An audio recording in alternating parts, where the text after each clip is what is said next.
Hello, my name's Emily. I'm an artist and jewellery maker. Welcome back to my channel. Today I thought I would do a video all about my favourite coloured pencils. I have been an avid coloured pencil user for a very long time, from tattoo apprenticeship to portraiture and everything in between. So I thought I would show you the ones that I reach for the most, depending on what I'm doing and how I use them. I have some demonstrations on this, and also we'll go through why I like them, consistencies, formulas and so on. So without further ado, let's get started. The first three colour pencils I will be discussing are the Faber Castell Polychromos, and these are probably the longest standing formula that I've used and enjoyed for the longest. And these three are specific because they are a process in which I use to sketch out general ideas. First we have cadmium yellow, which is the first initial part of the sketch, so it's just basic shapes. The next is pale geranium lake, which I use to consolidate that idea a little bit further, and then helio blue reddish is the one to really finalise the idea that I can then go forth and design. And this is basically the process that I've done. So I thought, what do? I draw my most favourite things in the world, which are goats and guinea pigs. So this is just a quick sketch. You can see here the yellow is very rough, just getting the general idea of where I want things to be placed within the composition. Then the red is to finalise the general sort of shapes to make it kind of more of a design rather than just a bit of a draft. And this is kind of the bit where I really try and get the most detail out of it, because then the blue that I will use afterwards is the final part of the drafting stage. I was initially taught this technique as a tattoo apprentice, and the girl I worked under, who was basically taught me how to tattoo and everything that I learnt from that. And this was the initial technique that she used to actually draft tattoo designs. This was before the magic that was the iPad Pros and whatnot, so this was how she taught me to get the general idea of tattoo design so I could make it as accurate as possible. And it was just a way of kind of getting things right before they became permanent. And despite not being a tattoo artist anymore and not having tattooed for a very long time, this is still a technique that I use for my designs for paintings and whatnot, because I do find it a very useful technique to get the general gist of what I want to do. And it's a way of kind of processing the layers, and I find it very easy for me to kind of digest visually when I want to create designs like this. But as I said, the Faber Castell Polychromos are my long-standing favourites, so I thought I'd show you the other colours that I have used for a very long time and that I enjoy the most. The first, and again long-standing favourite colour, is the black. I think it's probably my favourite black colour pencil that I own. It has a waxy consistency, which is prevalent in all of the Polychromos, and they are very good at layering together and they blend really nicely as well. The next are a selection of browns that are my favourites, so I like Burnt Sienna, Caput Mortem and Nugget or Nougat, and these are really good sort of portraiture colours. We then have Warm Grey 2, which is great as an undertone towards a shadow part of the skin within portraiture. We then have Cream, which I initially preferred less than Ivory, but I find this cream shade is definitely more of a Naples yellow, which is one of my favourite yellows within my colour palettes. We then have Earth Green, which is probably one of the most common polychromo colours that people love, very similar to Juniper Green, but a little bit lighter. Light Cobalt Turquoise and Sky Blue are, again, excellent for portraiture. We then have the shade Cinnamon, which I also use for pet portraiture because it works quite well for both fur and skin. And then we have Light Magenta, which is a really nice sort of cool tone ultramarine pink. Faber Castell Polychromos are a firm favourite for a reason. Like I said, waxy consistency, which you can see they have a nice lovely shine to them, but they also blend beautifully. I like using the Derwent burnisher blender sets, but predominantly I use the blenders. You can also use the paper stubs, but I find the blenders from Derwent a bit more sort of harder, so they blend a little bit easier. So I thought I would show you the Polychromos in action. These are all just the Polychromos, which I will then go forth and add the other pencils I'm going to discuss later. I find these pencils are fantastic because they perform like a beginner's pencil in the sense that they are really easy and foolproof to a degree. But you can also use them in a professional sense because they are really reliable. Price range as well, they are one of the cheaper pencils that I'll be discussing today. Obviously you can get other ones that are more like the Academy range, but these are probably the best value for money in the sense that you get the professional quality without the professional price tag, shall we say. I'm looking at you, Caran Luminance. Beautiful pencils, but goodness me, I feel like I need to sell a kidney for them.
The next coloured pencils are all from Derwent, and the first range is the Lightfast, which is more of the higher end from Derwent.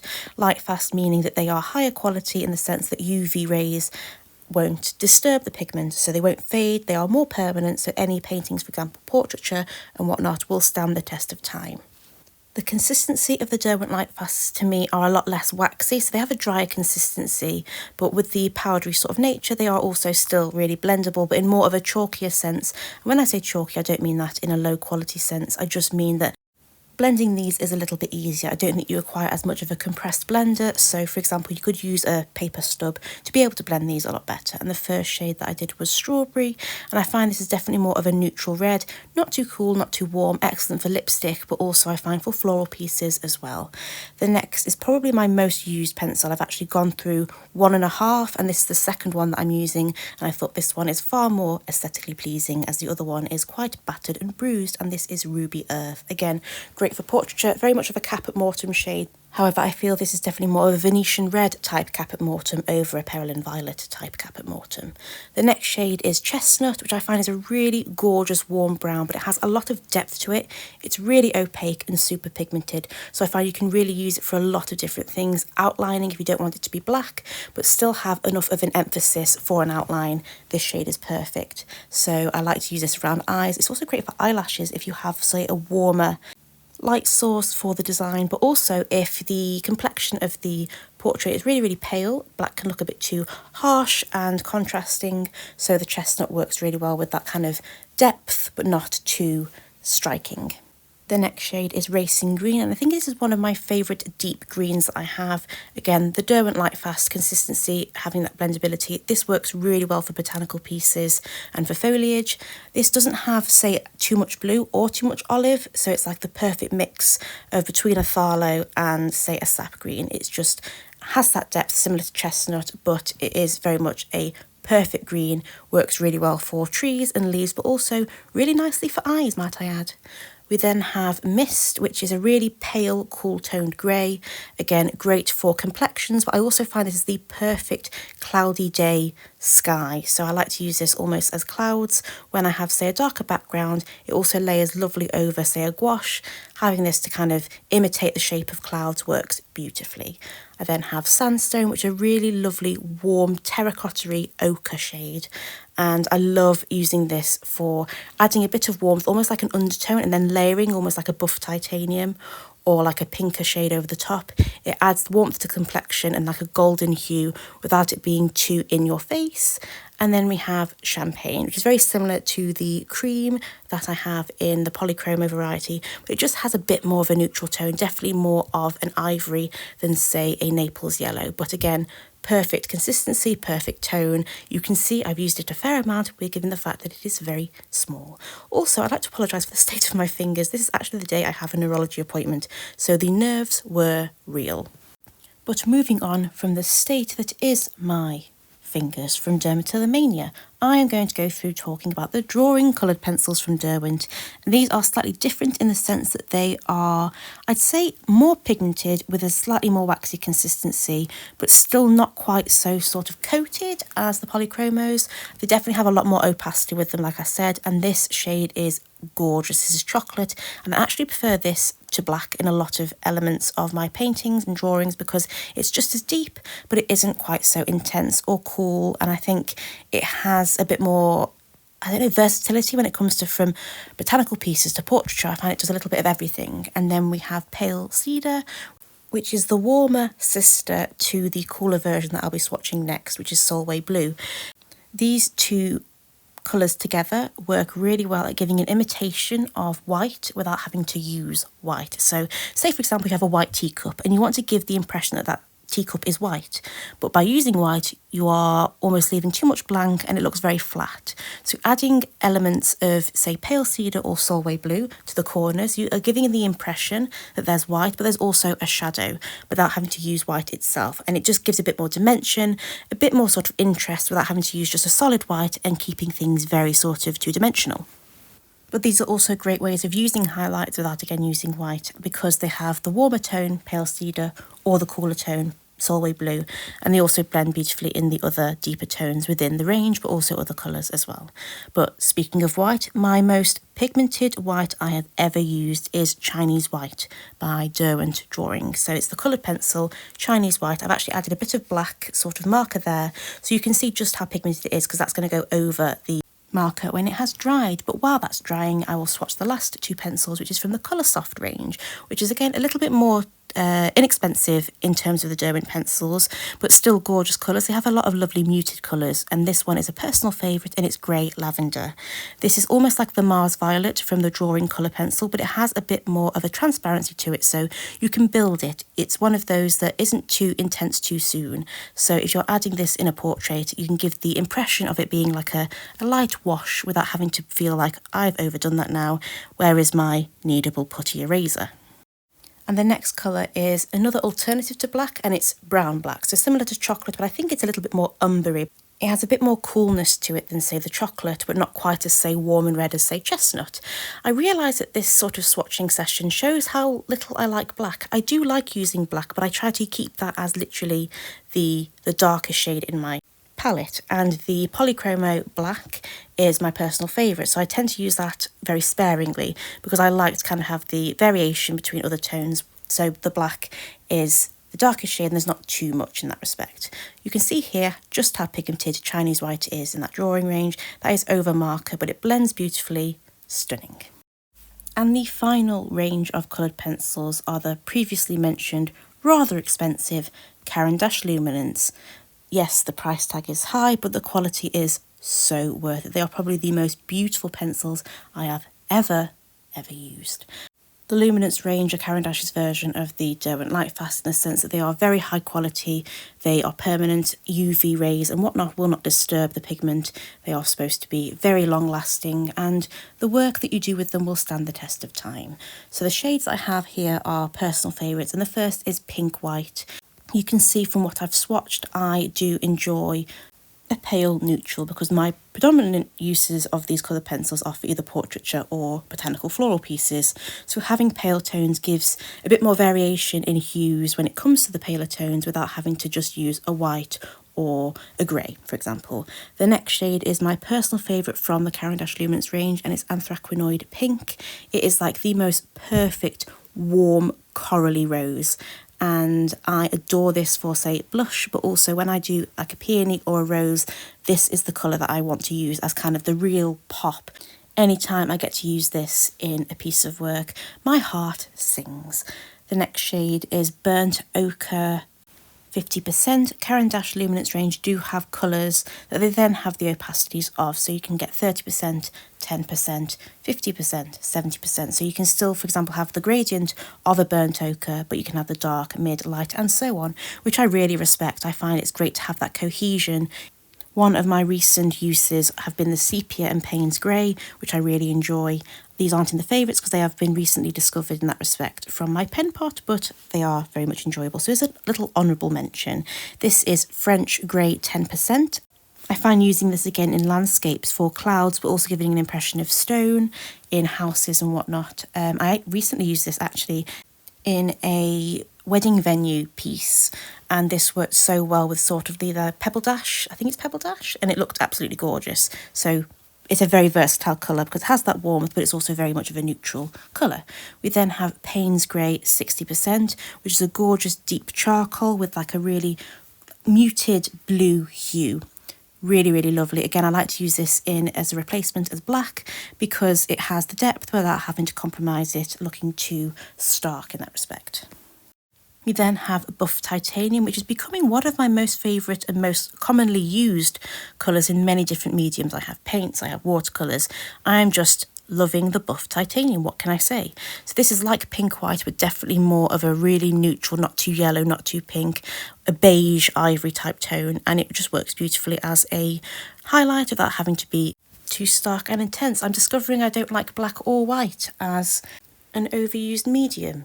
Could this potentially be due to a not so constructive criticism comment of being too sparkly and bright? Quite possibly. However, sometimes you just need to add sparkle. What can I say? I'm not bitter. However, we now have the Herculanum Red, which is, again, a neutral, great for portraits, but I find that this shade is almost like when you go on the red colour finder on Procreate and just add less saturation and a bit more brightness. This is the colour that appears, a pale, muted red. Am I making much sense? I don't really know. And the next shade is Violet Pink, which I love. It's beautiful, it's really dainty and delicate. It's like a mauve, but not quite pink. It's dusty, it's just gorgeous. We then have Ultramarine Pink. This is a very similar colour to the light magenta in the Polychromo line, but the Caran Luminance consistency is very much a more powdery version of the Derwent Lightfast. I find it has just a finely milled sort of grain to it. It does add a lovely texture, blends beautifully, but I also find the opacity layers over nearly any medium that I've tried.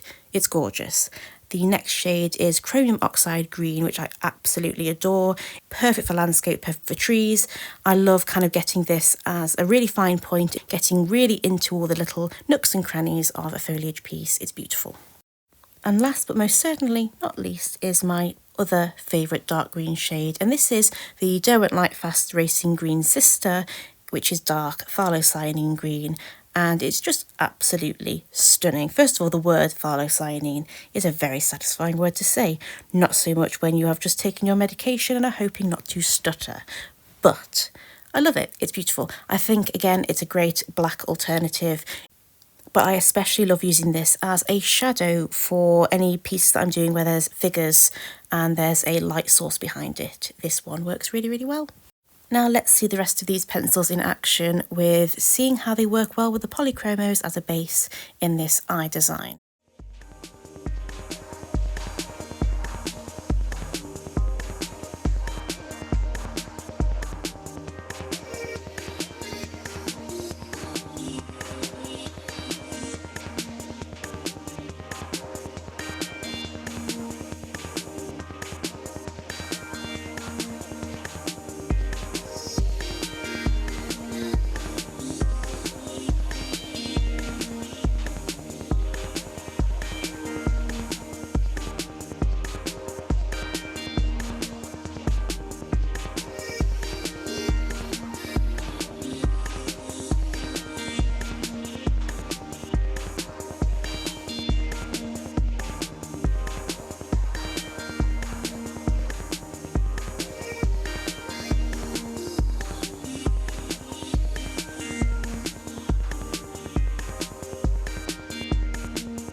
But that, my loves, is the end of this video. I really hope you enjoyed this video. If you like this video or like me, please do subscribe to my channel. I would love to have you here and join me in all of my arty endeavours. As I'm voiceovering this now, I thought I'd just say that I have just reached 500 subscribers and I can't thank you all enough for that support.